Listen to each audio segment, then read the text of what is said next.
Good morning. Today we're going to talk about social classes in Monterrey. But first, let me introduce you my team members. My team members are Natalia Martínez Najera, Diego Gómez Hernández, Juan Pablo Miranda González, Gael González Viramontes, and me, Luis Eduardo Cantulega. We're going to talk about this problem that we can see a lot in our city. And in this occasion, we're going to talk about two different social classes. That will be the poor class and the upper class elite. But first, what are social classes?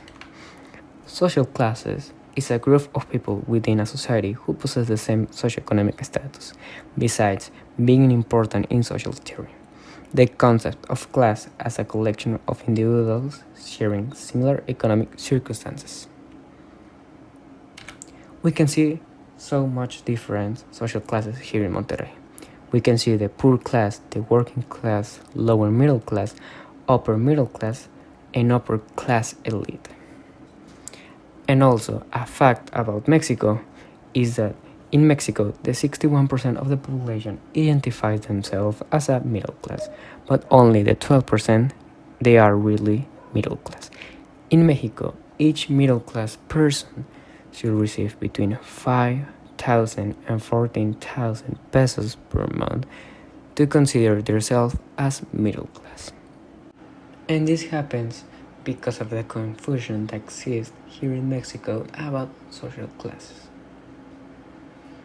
As I already told you, here we're going to compare La Independencia, that is the poor class, and one of the most upper class elite in all Mexico, that is San Pedro. Let me pass you to my next team member. The advantages of living in San Pedro. San Pedro Garza Garcia is ranked first among the municipalities with the lowest perception of insecurity in the country. San Pedro has natural attractions such as Chipinque Ecological Reserve, which is one of the Cumbres Monterrey National Parks. It has more than 1,700 acres where you can find beautiful mountains, waterfalls with crystal clear water, which are ideal to make your tours on foot or by bicycle. In December 2020, it was one of the two municipalities of Nuevo León, located among the top 5 that have a lower perception of insecurities in the country. Based on a national survey of urban public security and according to various reports, it is one of the most livable cities in Mexico. San Pedro Garza Garcia is in the first place in the perception of the quality of life in the area. From the middle of the 20th century, the independence colony began to expand to the south, often irregularly. State and municipal authorities paid little attention to the neighborhood for decades, allowing it to become a major operation center for organized crime in Monterrey. Society marginalizes them. There are inhabitants of this sector who struggle to take their relatives to medical appointments, to the emergency room, or suffer to return home. They also struggle with service providers and product distribution. Those who were gang members years ago allied themselves with organized crime groups and formed an exclusion zone. Here, the murders, the safe house, and drug trafficking have their preserve of power. The higher you go, the more dangerous it is. This neighborhood has an estimated economic production of 3.9 billion pesos per year, of which 1.4 billion correspond to income generated by households and some 2.6 billion to income from the 1,100 establishments that operate there. In addition, it is estimated that some 7,000 people work in the neighborhood, which brings the total number of residents and workers to 40,000. Some 1,100 commercial establishments operate in the Independencia neighborhood. Among the main companies, both public and private, with a presence in the neighborhood is the IMSS, which together with two other organizations employ some 528 people, equivalent to 51% of the total jobs in the neighborhood. Currently, private property and the distribution of wealth are very important factors in making the division between classes, since capital and property tend to be concentrated in a small number of people, leaving a large part of the population in much more difficult conditions. Why is the social classes in Monterrey so different if the rest are not so far away? The birth of social classes in Monterrey is due to the appearance and development of the social division of labor to the appearance of private ownership of the means product. And that is also one of the reasons why the social classes are seen.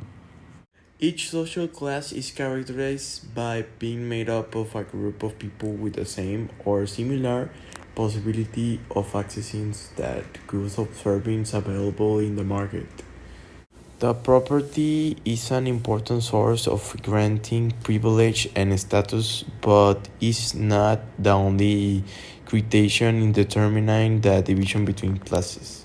The division of population into social classes shows the difference between citizens and the. Thanks to all the information that we managed to collect, it is possible for us to reach a conclusion about the subject.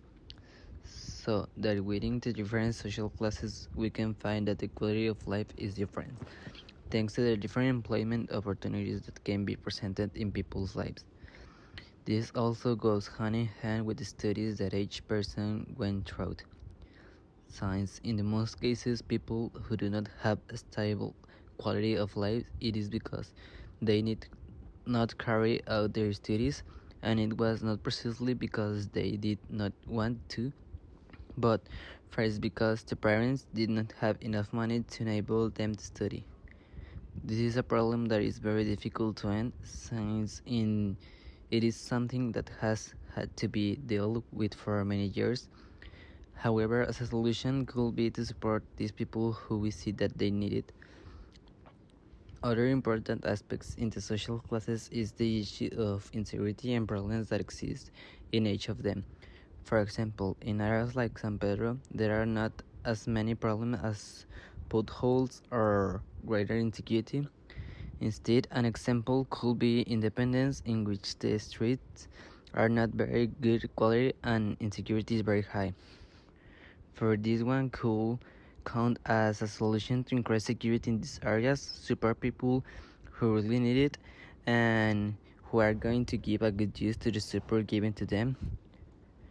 To finish, we would like to mention some things we will learn at the time of doing all this. A good learning is knowing how to take advantage of and give thanks to the opportunities that are presented to us, since there are people who are not having a good time, in addition to putting ourselves a little in their places to the amount of helping them to be able to understand the situations that happen to them. This is all from our side. Thank you very much for your attention.